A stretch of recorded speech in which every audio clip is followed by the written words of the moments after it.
needs to go back to college. Effectiveness as short-lived. Yeah. As Portland can also test. Steve, what's on the back side of your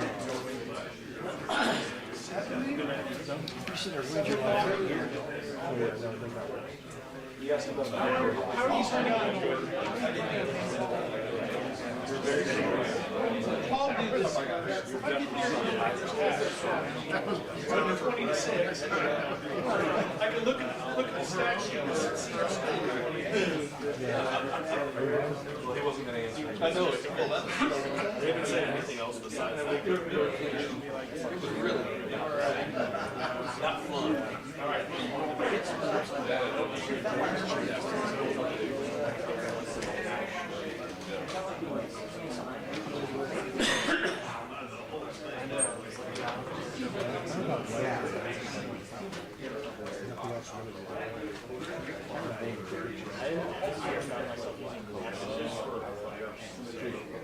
Somebody tagging me on that.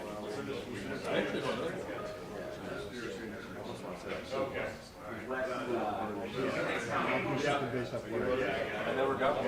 I read it in Tennessee and I didn't get one back. 10 years ago. Yeah. On what? I thought you meant for everything. I thought you meant for president in our democracy. Yeah, I am. Why? Are you stumping for something? Just curious who they are. Bill, you have a Heisman, right? George, do you have one? No.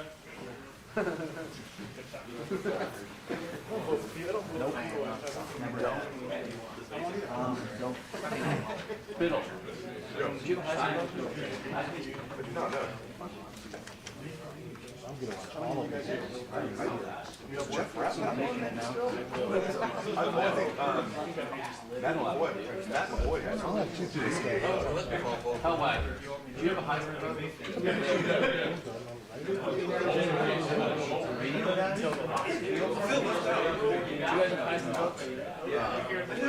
Jim Bruce was looking for something. Yeah, it works neither. I'll take it.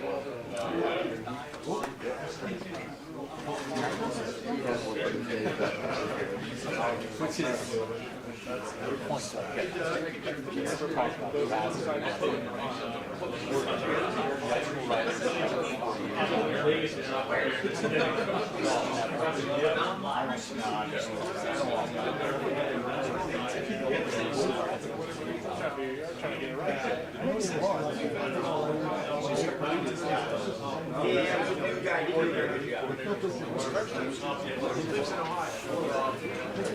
He's on the show.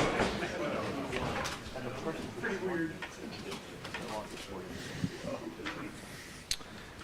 Just wanted to start off on behalf of the Ohio State football program. Want to express our sadness and our prayers to the entire University of Virginia, its football program, over the senseless killings that took place over this past weekend.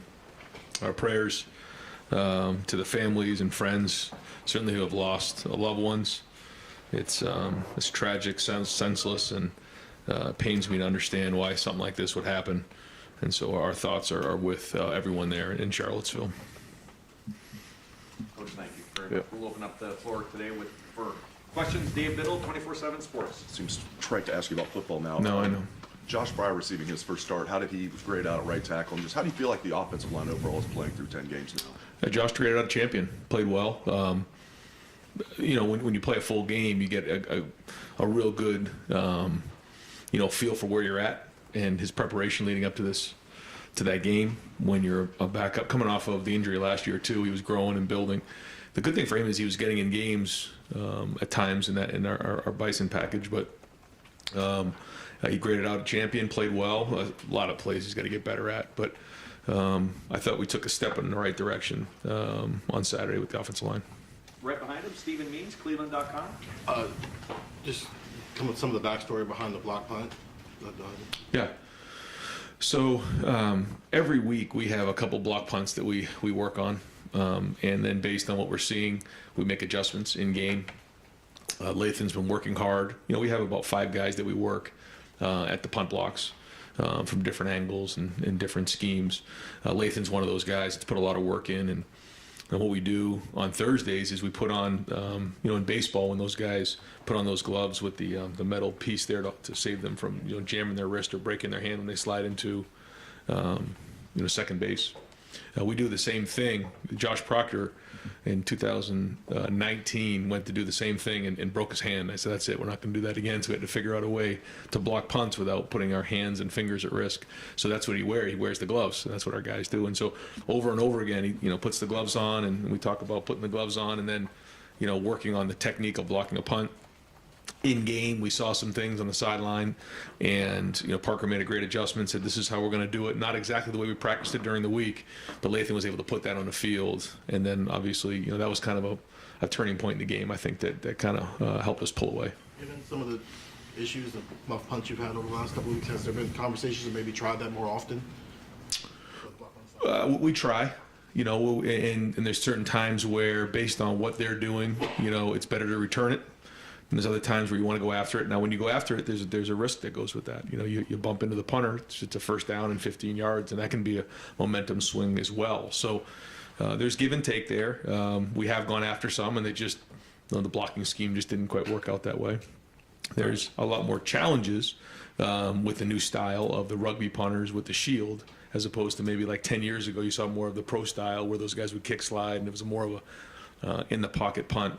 Guys nowadays with the Australian rules punters, they can really be creative about where they go, and it becomes a different and probably more difficult challenge to block punts. Right behind him, Dan Holt, 11 Warriors. Ryan, you said after the game Saturday that Xavier hadn't been practicing much at running back. Is that something that he will do more going forward after playing the way he did Saturday? Yeah, he's done both in his career. He had been practicing more at receiver recently, but he's done a lot at running back as well.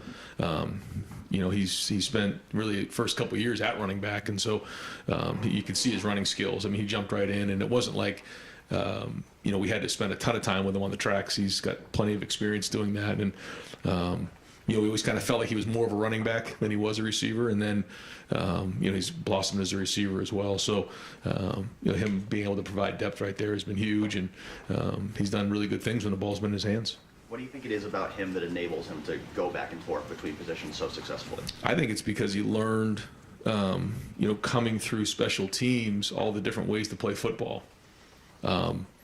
You just learn so much playing all four phases, and he's done that. He's embraced it. You're playing out in space on kickoff return. You're learning how to avoid blocks. You're learning how to block people. You're learning how to catch the ball. When he's the kickoff return guy, he's done some punt return work in practice. There's just so many different things and skills that you learn playing special teams, and that's translated to him being productive on the field. Fourth row middle, Pat Murphy, 24/7 Sports. Ryan, you said competitive excellence probably as much as anything this year, and you guys have obviously done that well. You've got a game this weekend, but there's a big one coming in 2 weeks. How do you guys keep attention on Maryland, make sure no one's looking ahead to get to where you want to go before that game? I think it's something that comes up every week. It comes up every year, this time of year. So what we try to do is like you said, the competitive excellence focus is something that we talked about early on, so that when we got to a moment like this, you don't just walk in a Tuesday meeting and say, guys, okay, we got to really focus on this week. Well, we've been saying this all along. And, March Madness starts the first week of the season around here. And so you just have to embrace that and understand what it means to bring it every single week. Now we're working, the game at the end of the year, every day out of the year. So that's not something that is out of the ordinary to know that that's always in the back of our minds, but that's like that every week. So our focus right now is on Maryland, going down there at 3:30, playing really good football, and then going from there. Fourth row right, Cameron T. Robinson, The Athletic. Ryan, kind of to expand on that, you mentioned even last week that you guys prepare for the game at the end of the year all year long. Right. I know you're not sitting here watching Michigan film, so what goes into preparing for big games on a weekly basis for you guys? Well, I just think it's a mindset. It's something that we've done in the off season. We do all along. But right now, again, the focus has to be on how we play on Saturday, and that's building towards the end of the year and playing our best football in November, because we know we have to play our best. we have an opportunity to go 11-0 this weekend and still not have reached one of our goals yet. It's just sobering, but it's the facts. So we know that, and it's part of that building process, week in and week out, to be playing our best football in November, and that's what we focus on. And so we got a really good opponent here in Maryland. They've played some teams really well this year. And you look at the teams that they played and the scores and what they've done. Mike's done a good job of recruiting some really good athletes there. I think Taulia is a very talented quarterback. They have some weapons on the outside. And they've played good on defense. I think they're stout over there, and they've played well this season. So, we've been in battles with these guys before. We've been in the same situation in 2018, and that game went into overtime. So, Mike does a really good job, and we're gonna have to play really well. Follow up really quick on Paris. What about him allows him to juggle so many things between work, school, and his foundation and still do it well? I think it's the balance that he found growing up. His mom, Monica, certainly had a big part in all of that, and making sure that he understood that football is something that he does. It's not who he is, and that balance is become more important now, I feel like, than ever before, with the exposure our players get and everything that comes with it. That balance is very, very important, because at some point football does end, and when it does, you have to find that balance in your life. And I think Paris found that at a young age. Right next door, Spencer Holbrook, Letterman Row, on 3. Ryan, Ty Hamilton played more run defense snaps against Northwestern, and then played more pass defense snaps against in your last game against Indiana. What do you guys like about him on the inside, and have you seen him take a step forward? I think he had the second most snaps in the defensive tackle. Yeah, no, I think he's playing his best football by far. I think you guys have seen it, graded out a champion. And I think you're seeing versatility there. I think you're seeing, like you said, strong against the run, powerful against the run, but also transitioning into the pass rush and pushing the pocket. Ty's gotten better every day. He works every day. He's there every day. And, we think he's playing at a starter level. Dylan Davis, Delaware Gazette, 3rd row right. Was Dallin Hayden somebody in the summer that you looked at and said, that guy could play for us right now, or did that just kind of happen naturally as the season progressed and as you had to put him in there? I guess, how was his development? Has it surprised you at all, or did you see that guy as somebody who contribute? The talent was there. It's a matter of how quickly can they assimilate, how quickly can they get into the program and the culture, and then can they sustain over an extended period of time with all of the things that we ask of them, academically, in the weight room, the preparation, just the daily grind of being a college football player as a freshman. That's really what you're not sure about a young player. And then sometimes, it takes a little bit longer for them to get on the field. For Dallin, he's been able to, when he's getting on the field, first of all, he's taking care of the ball. It's the number one job as a running back. And then from there, he's been able to go play and not let the moment be too big for him. I think when you watch him run, he runs with good vision. He runs with, he's got good quickness, good feet in the hole, accelerates through the hole. And, I think when I watch him, I think the best thing he's doing is just trusting his instincts and going out and play and not letting the moment get too big for him. So if he can keep building on that and growing on that, he's got a bright future ahead of him. Right next door, Rob Aller, Columbus Dispatch. Ryan, you got pretty good depth at wide receiver. I don't think there's a lot of people that would have said if you lose Jackson that you wouldn't miss a beat. How important is that, the reputation of that room in recruiting and what you've established here to be able to say whatever wide receiver you or whatever it may be? Yeah.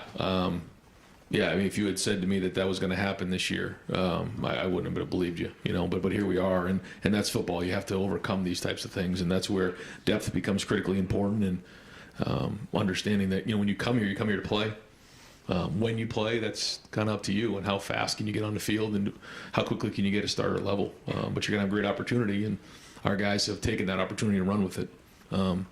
But I think you can see the development, you can see the blueprint, you can see how we do things schematically, fundamentally, the way Brian teaches. And so it's an exciting time to be a wide receiver at Ohio State. Follow up. That said, what would Jackson give you right now? I mean, there are people who say, well, you haven't missed anything, you don't really need him, but what would he add to what the offense is? Yeah, I mean, it's hard to say now that we've played 10 games and not really had him available, but listen, Jackson, is one of the best receivers in the country, one of the best, slot receivers I've ever been around. So, he's been missed. What's his status, if you could just follow up on that? Yeah, no update at this point. Yeah. Second row, right, Doug Lesmerises, Cleveland.com. Ryan, you mentioned after the game that maybe you've been a little stubborn, is the word you used, in terms of trying to run the ball in short yardage. There's been sort of this toughness conversation this whole year that you guys have embraced, and you want to be that tough football team. Is short yardage like the way that best manifests itself, or what are the ways that any football team, like actually on the field in moments, shows toughness in your mind? Yeah, I think the first thing is just physicality, how hard you play. We say relentless effort is 4 to 6 A to B plus 2, 4 to 6 seconds the length of a play, point A to point B, and then for 2 seconds past the cone or past the whistle, 2 steps past the cone. I think that's a big thing. Can you play with unbelievable effort week in and week out as hard as you possibly can? That's the first thing. And the second thing is really just the physicality of actually looking someone in the eye and knocking them back. There was a lot of great instances of great toughness. I look at Xavier Johnson's run. There were guys running 70 yards down the field, getting, blocks where they're knocking people to the ground. And there was like 3 of them downfield. Unbelievable effort. There was some really good clips in here that we show in the champions meeting. I think we had about 14 clips of just relentless effort, toughness, discipline, guys playing really hard. Some unbelievable clips on special teams of just guys laying out, knocking people over. So I think all those things lead to that. Now you got to bring it every week, but those are the things. In terms of the short yardage, that can be a part of it. You got to get movement. You got to run a guy over. You got to be physical, and we split the big one for on 3rd and 1 for the touchdown. That was great, but then there was some other ones that we got to do a better job of. Right next door, Bill Landis. Right. I guess maybe following up on that idea, Ryan. I think I might express this wrong, but I feel like sometimes you're in games where the margins can get so wide that maybe you have a luxury to kind of work through stuff during a game that other teams maybe don't have sometimes. Does that ever creep up in those situations where you're trying to cultivate something, you're trying to get good work in game situations in short yardage, where maybe if the situations were different, you wouldn't, as you said on Saturday, try to bang your head up against the wall? Yes. Yeah, we have to get certain things done, and when you find yourself in certain games, and you got to do what's best for the future of where you're going, not always in that moment right there. There's the time and place for everything. So we got to get that done, and we're going to keep working at it. And there's been good progress made, but those situations aren't going away, and we're going to keep working at it. What is your, overall philosophy on throwing the ball in those situations? I think some people look at that and say that's maybe a pretty aggressive mindset to throw it on 3rd and 1 where you can just kind of fall forward for a yard, but how do you balance the physicality you want with throwing the ball with the quarterback and receivers you have? When you look at those situations, certainly running the ball, you have to at some point say, we can run 1 yard, and there's going to be a lot of guys in a box, and that's a mentality and a physicality. But there's been other times, and you guys have seen it, in 4th and 1 in the Rose Bowl, and we're shooting it down the field. So, we're going to do what's best to win the game. But there is part of that mindset that, we got to make a yard when it's, 4th and 1. Over here to the right, Adam King, WBNS. You guys have 11 days until the big one here at the Shoe. What do you need to see at Maryland to know that this team is ready? I don't think there's anything that we're going to say, now we're ready to go play this game. We just got to keep doing what we're doing, keep preparing the way that we've prepared, play well, find a way to win the game, and then move on to that one. You guys dealt with a lot of injuries this year. It seems like more than most seasons. How frustrating can that be at times for the team to kind of just having to keep change pieces? How ready is this team to just get back to full strength? Yeah, it can be very frustrating for sure, but at the same time, it's part of the game, and you see it happening across the country week in and week out. We try to do everything we can to make sure they have everything they need to get back on the field or prevent themselves from getting injured. The prevention is really through sports science, through monitoring and recovery, and then we have our sports medicine department that helps them once they have an injury to get back on the field. And those guys do an unbelievable job, and they work at it. And there was a lot of guys that played in that game that were hurting. I mean, you don't hear that because we don't really, put it out there. But there was a handful of guys this time of year that were pushing through a lot of bumps and bruises and things like that because it's, November in the Big Ten. That's how it goes. So, we're working on healing up to get healthy, but we have the right mindset. And I think the way that you saw us play on Saturday, you can see that our guys are strong and they're persevering through it. Right in front of him, Clay Hall, WSYX. Ryan, you go back to 2018, and Jerry and Mike remind us in the notes, Haskins ran for 3 touchdowns that day. Were you calling those runs, or was that Urban who's in love with that quarterback run? I think at that point of that season, that was a unique time. I think you remember there was a couple points in the season where we were really struggling just getting any kind of run game going. And, there was a point where Dwayne scrambled and threw it down and actually got booed in Ohio Stadium for not, running for a first down. And there was some hard feelings there for a couple of weeks. And, Dwayne got challenged to, get involved with the run game. And he did in that game, played really tough. And that was his hometown, and all his friends and family were there. And, during his service, this past year, that game was brought up as like a huge game for him, and there's maturity as a player. And boy, he played well in that game because that was a 52-51 back and forth, and what a strange game. But the message will be to our team this week. I mean, that was a wounded team that their head coach, I think, had been fired, and they still played us really, really well. And Maryland's always dangerous, especially there. Right in front of him, Don Berry, WBNS. Coach, you've said all year it doesn't matter who you're playing, it's about what you guys do. With that said, this is the time of the year you want to be playing your best ball. Obviously, the big one's looming. How close are you to playing what you would consider your best ball, and what do you want to see better this week? I feel like if you say you're playing your best ball, that means you played your best ball last week and you can't get any better than it the next week. So I think it's this constant build and growth towards maximizing yourself in all 3 phases. Do I think we've played our best football yet? No, I don't.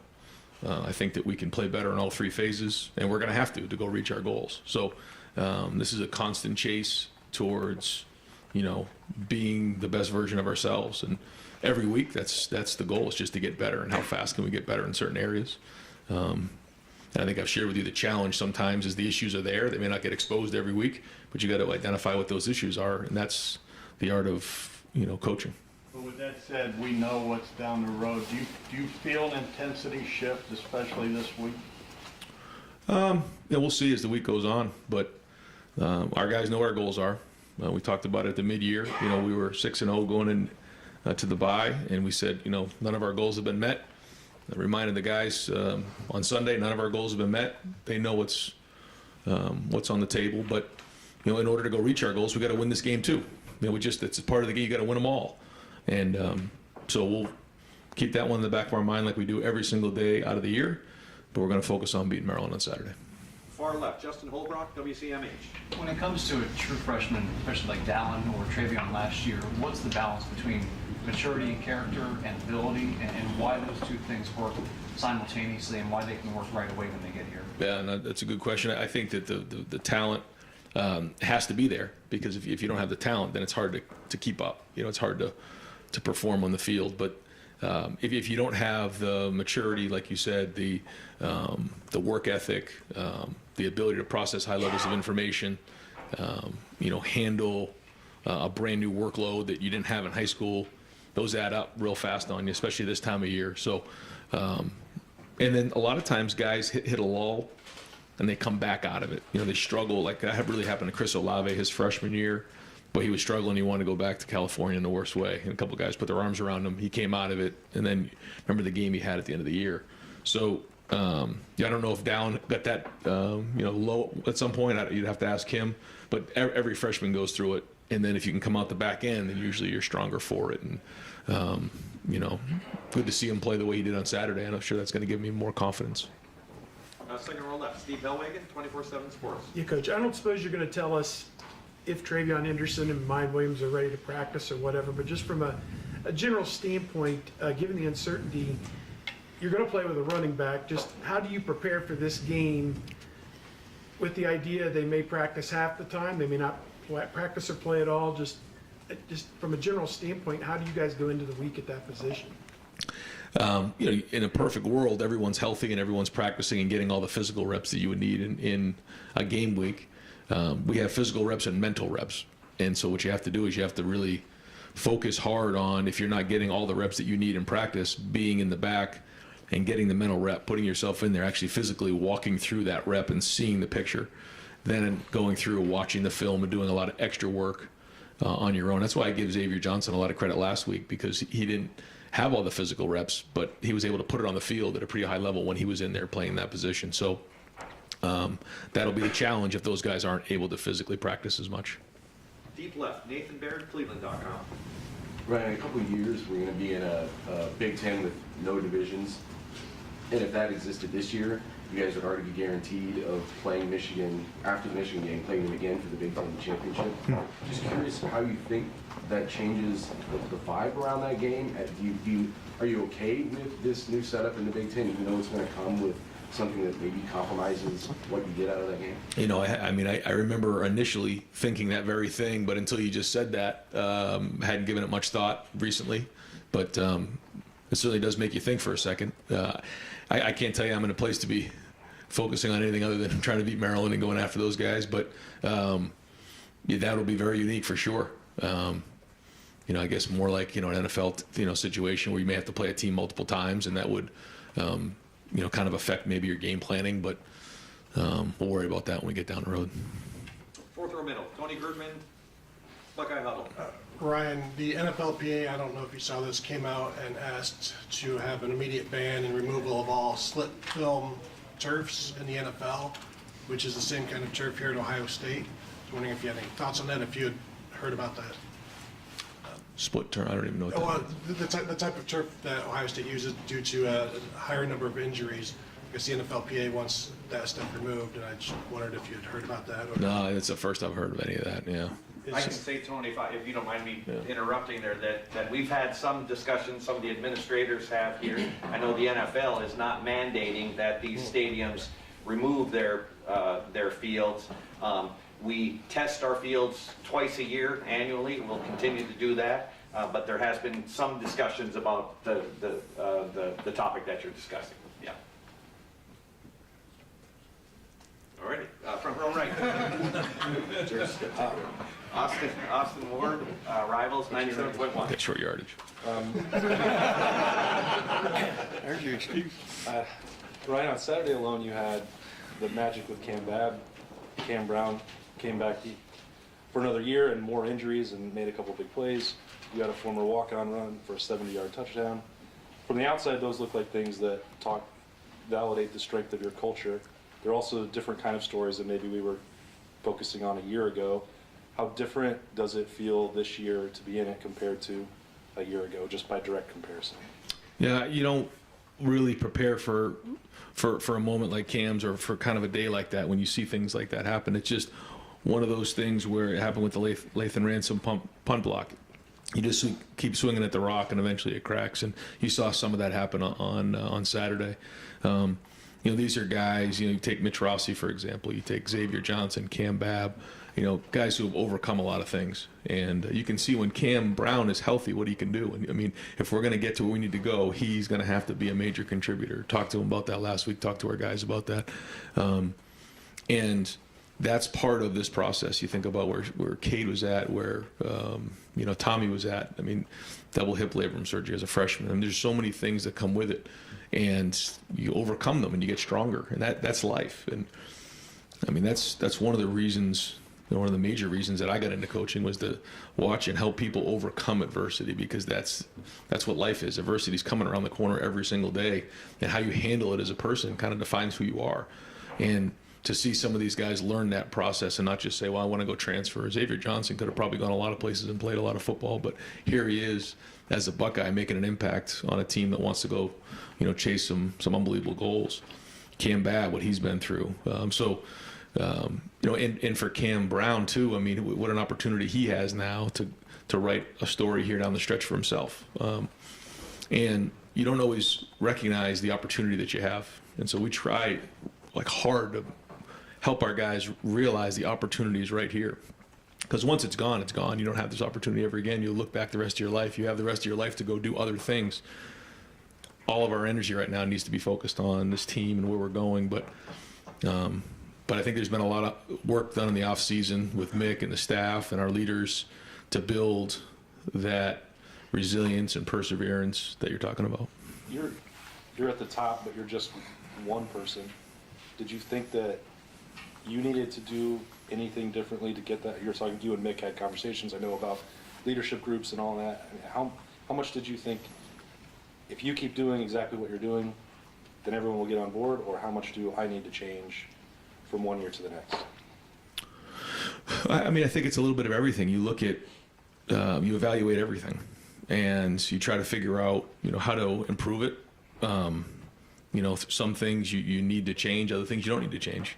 Some guys just need more experience, other things you do need to change. So we altered some things in the off season, like you said, with the leadership groups that I thought was huge. But also, sticking with what you believe in too, and having conviction in what the culture is all about, and having conviction in the people that you bring into the program, because we have recruited great people into this program, staff, coaches, and people and players. And when you have great people in the program, I mean, it's been said here a long time, you win with people, then you believe in them, then you trust it, then you just keep working forward, and you put your faith in people. So that's been the focus. Now we'll see if we can reach our goals.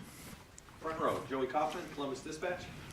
Ryan, the moment that Cam Babb had was special, but what do you see moving forward? I guess the role he can have for you guys now that he's back, just as part of being that rotation and being a contributor week in and week out? We'll see what he'll be able to do physically on a regular basis, and if he can take on more, then absolutely we'll give it to him. We'll just have to see how much his body will be willing to actually take on. Do you have any sense on what he could take? I actually don't. Physically? No, I actually don't. Yeah. I know that the setback in the preseason did set him back some, so we'll see how much he'll be able to take on moving forward. I hope it'll be a lot, but I just don't know. If he is able to kind of withstand the workload, what are his best traits as a receiver from the times you've been able to see him? When he I think you guys were high in the spring. Very conscientious. I mean, very smart, understands the game, strong and powerful, explosive, good hands, runs really excellent routes, very accountable, good quickness in and out of the break.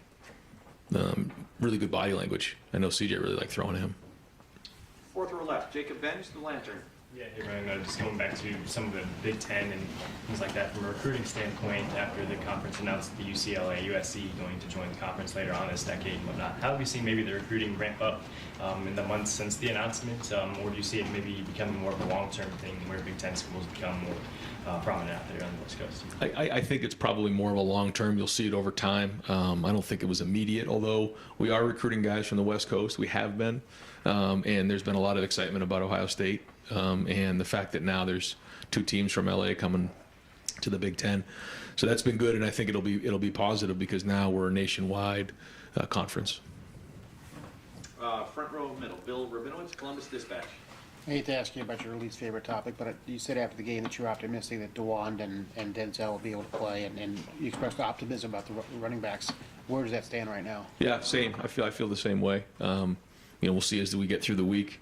I think some guys will be on a pitch count. Some guys will have to see how practice goes today. But a lot of the stuff that we heard today and this morning was promising. Okay. About the 2018 game, one of the most pivotal plays in that game was you forwarding a pass to Rashad Berry, which was converted defensive end on 4th and 1. You don't convert it, you lose. How much have we thought about that play? And if it hadn't worked, who knows? That was a moment where you called the best play you thought gave us a chance to win the game, and at that moment, that was it. And then I think after the game, I remember being with Coach Meyer, and he said to me, "You realize you called the pass on 4th and 1 to Rashad Berry, and if he doesn't catch that, then our season's a lot different." And you just one of those things, you just call it. The decision's been made. You make the decision usually in a moment like that.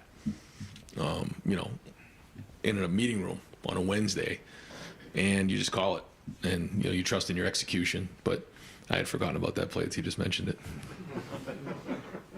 And final questions, front row right, Tim May, Letterman row, on 3. Thank you, Jerry.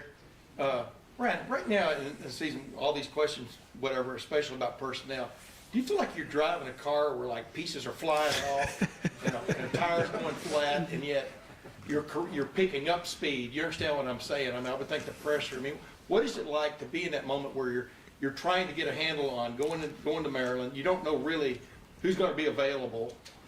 How does that just impact like planning and everything else? You understand what I'm asking? Yeah. No, it's I guess it's part of being a college football coach right now. There's a lot of changes that go on, and you try to do the best you can to prepare for being in November in the Big Ten. This is just what we're dealing with. There's a lot of variables that come into play, and the only way to do that is to build a tremendous amount of depth.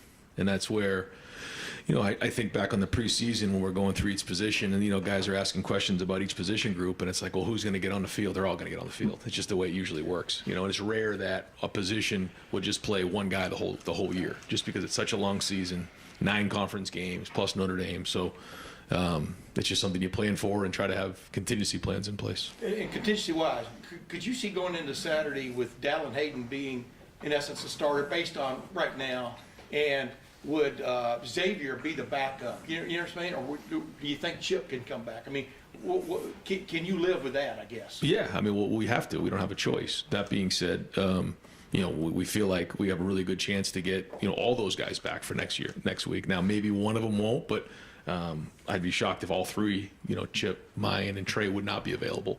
I think we'll get, hopefully at least 2 of them back and go from there. But I just don't know right now. It's Thursday, that magic day, though, when you find out. Kind of. You get about 48 hours out, you got a pretty good feel. And last question, what are y'all doing right now offensively that you really like? I mean, obviously throwing the ball, you're almost incomparable in that aspect. But what is it about this offense that just gets you going? Over 600 yards on Saturday, and all those problems I just mentioned, you dealt with. Yeah, I think it's probably the balance that we have that,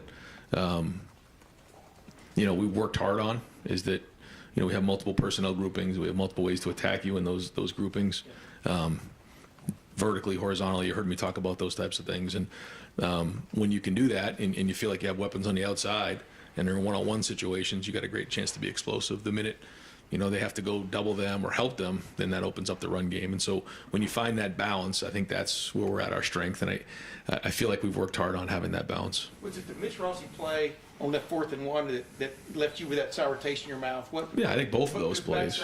Yeah, both of those plays. We didn't get the cutoff on the backside, and if we do, we actually hit it out the front door. It was a walk-in for a touchdown, but we didn't. So, and that's what it comes down to: competitive excellence. Coach, thank you very much. Thanks. Thanks, Ryan. Yep. Tim, you've actually run out of questions for this year. Look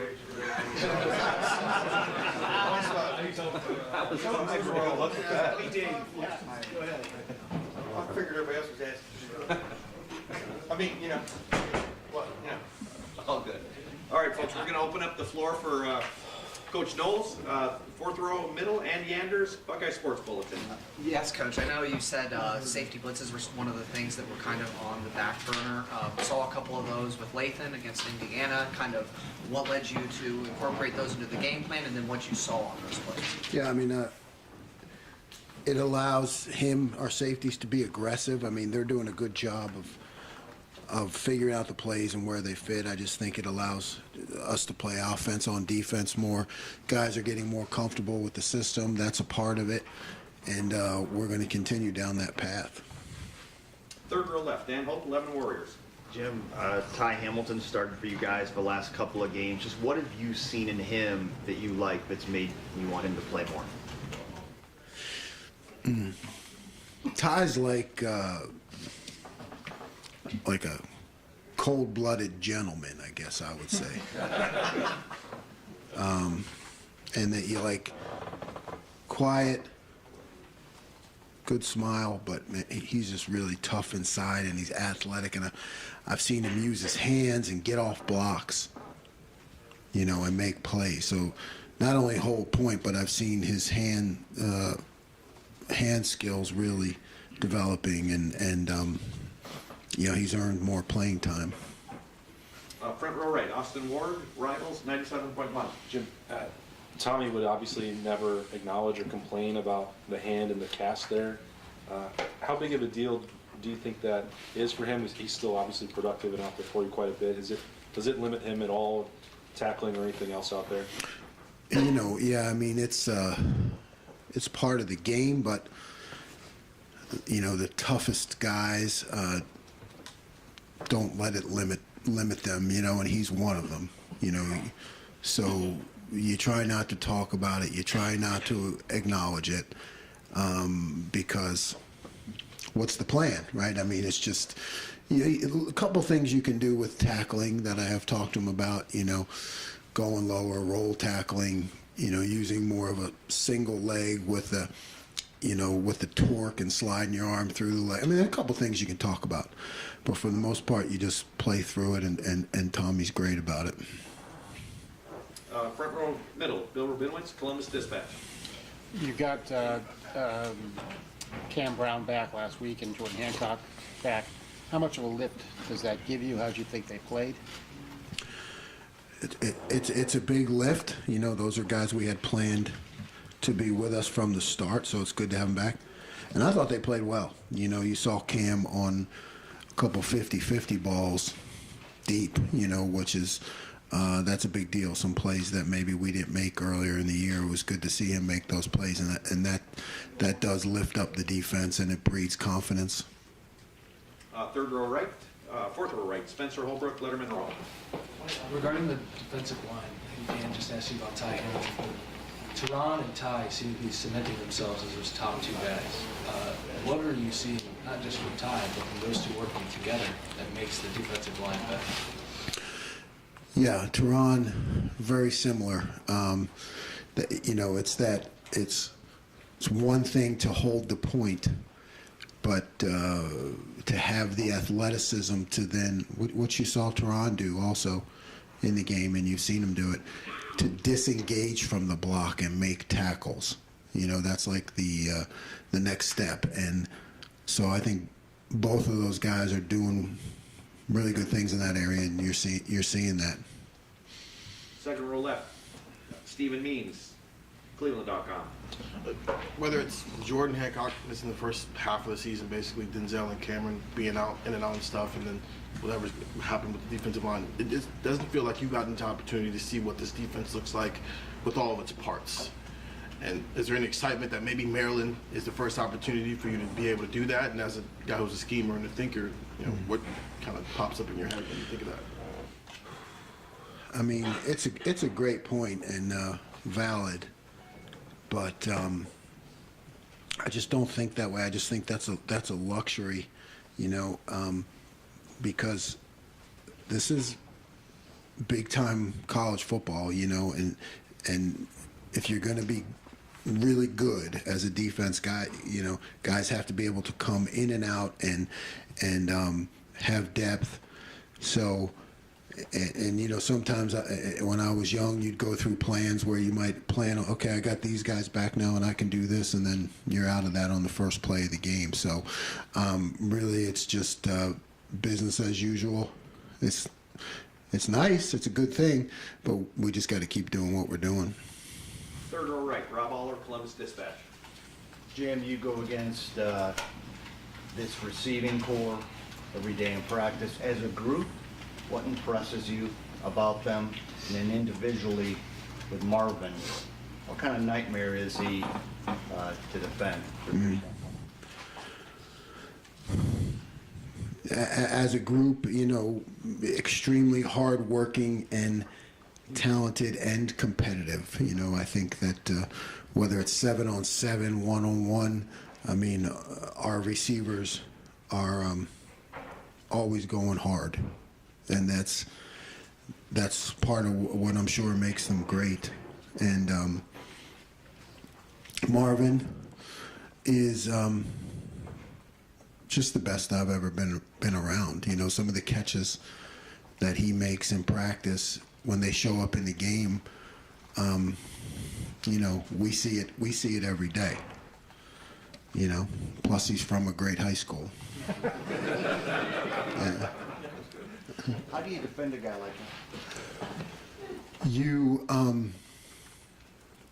have to try to double him, or you have to try to put but I mean, he's made catches against us in practice, you know, in a bracket. So, really, you have to change it up, and you know, because if he knows what you're doing and CJ knows what you're doing, they're going to make plays. Second row right, Bill Landis, Rivals. Jim, now that you have sort of 10 games of seeing it, how do you think that Jack has taken to some of the stuff you're doing with him with the jack position, and what did you think of his play on Saturday, finally getting for a few sacks? Yeah, good. You know, I you know, he's embraced it. You know, I keep encouraging him to even be more reckless. I think that's part of the position where he can grow, we can grow, and it's, you know, you may make some mistakes, but I want to see him be more reckless. And Jack wants to do the right thing, and he's and you know, great team guy.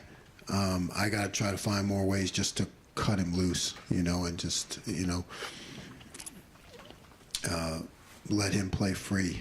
You sense him being cautious? Is that Not cautious. No, he just, you know, sometimes the more you pile on, this is what the debate always is for me, the more you pile on a guy, you know, and I can do that with that position, like, you know, go here against this set, go here against this set, cover this guard in this set. You know what I mean? Now it's not cautious, it's thinking, and if a guy is thinking too much, he can't play free. So that's on me. But he's doing a good job. I got to just do more to really cut him loose. Second row right, Doug Lamreese, Cleveland.com. Follow up on that, Jim. So often it seems like with defense, right, it's stay in your gap, do your job, everybody fill your responsibility.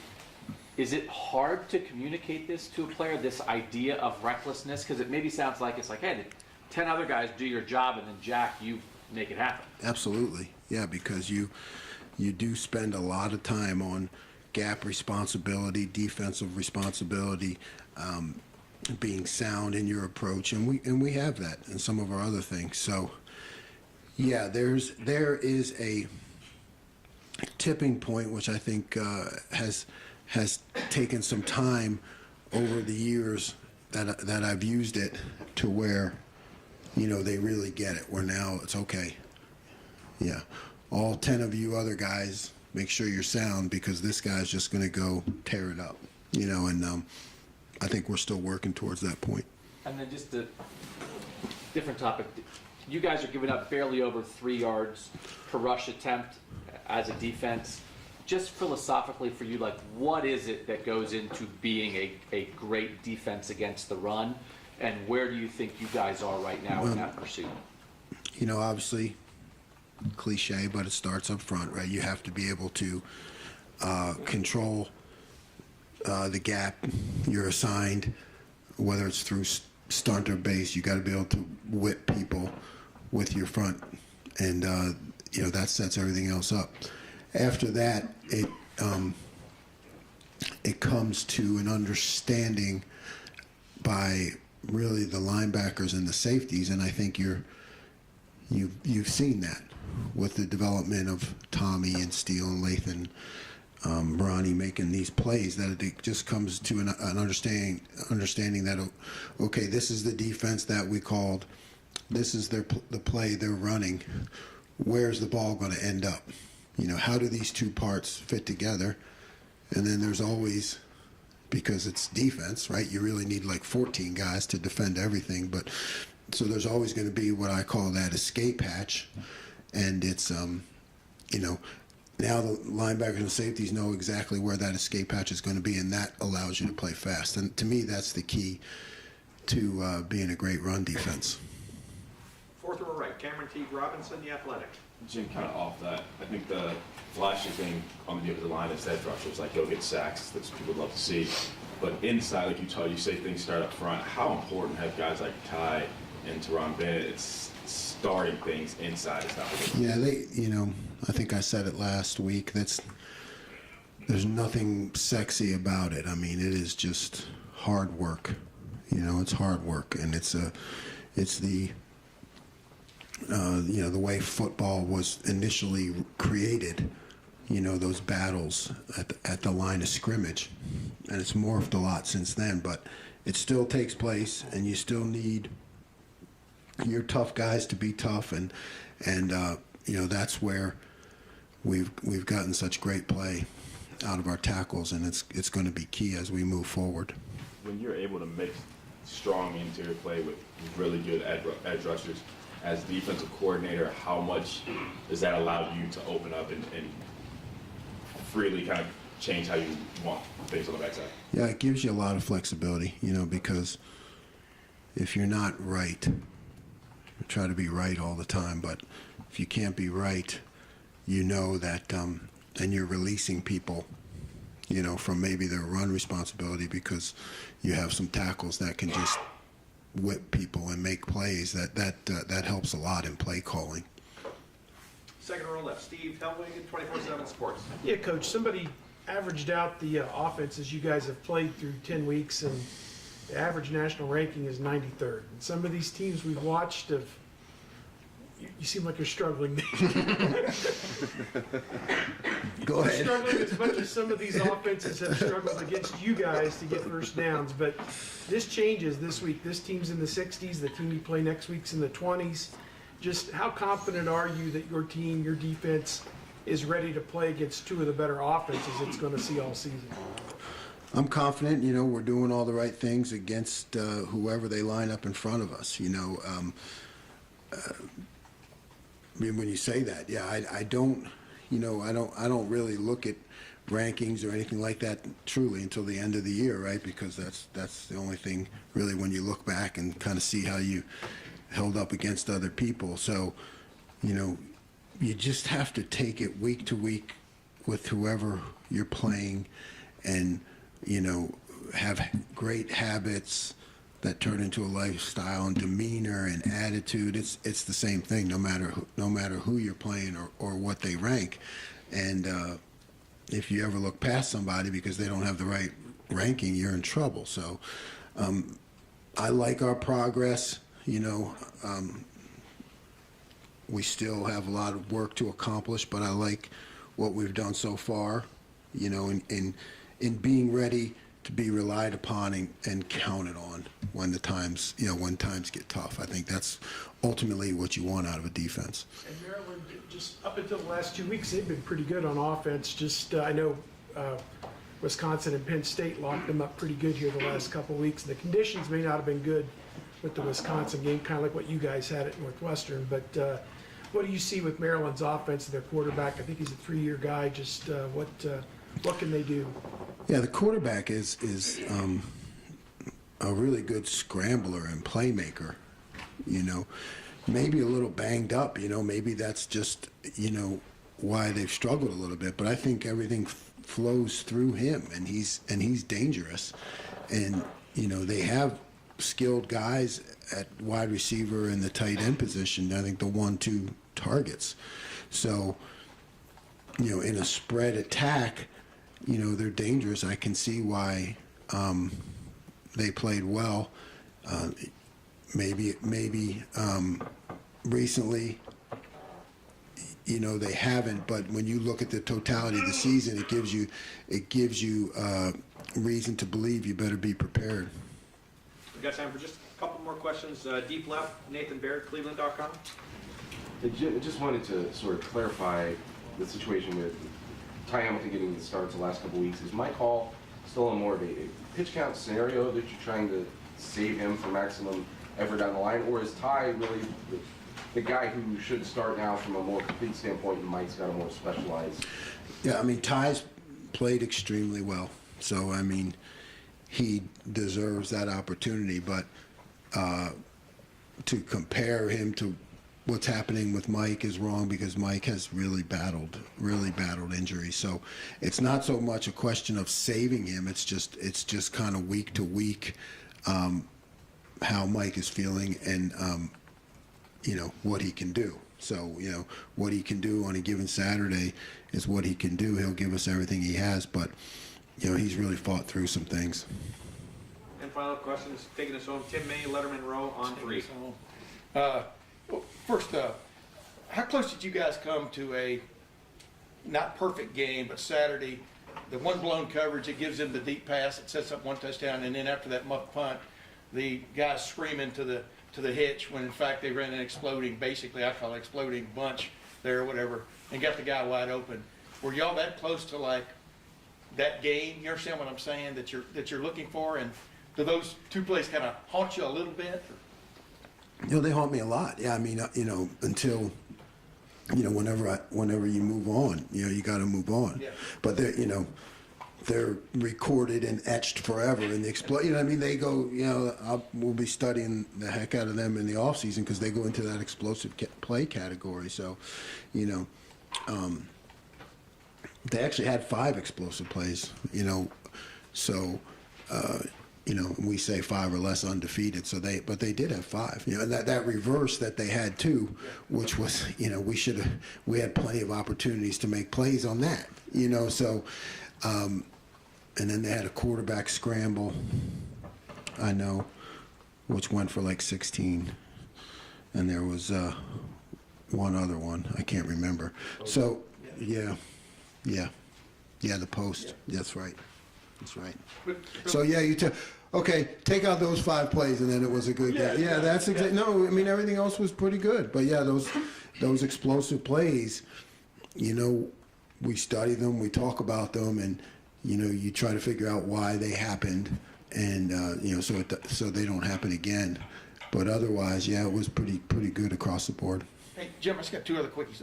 But they come out, like I called it, they came out in the second half with just this razzle-dazzle. We're just going to, I mean, what was that like watching that, you know, from the press box? They've run a couple of plays that were just off the chart, you know what I mean? And what was your message down to the field of, you know, if you could even do that, everybody settle down, blah, blah, you know. Right, yeah, no, it's you don't do anything during the series except, you know, maybe adjust the calls as you get the feel for it, but, you know.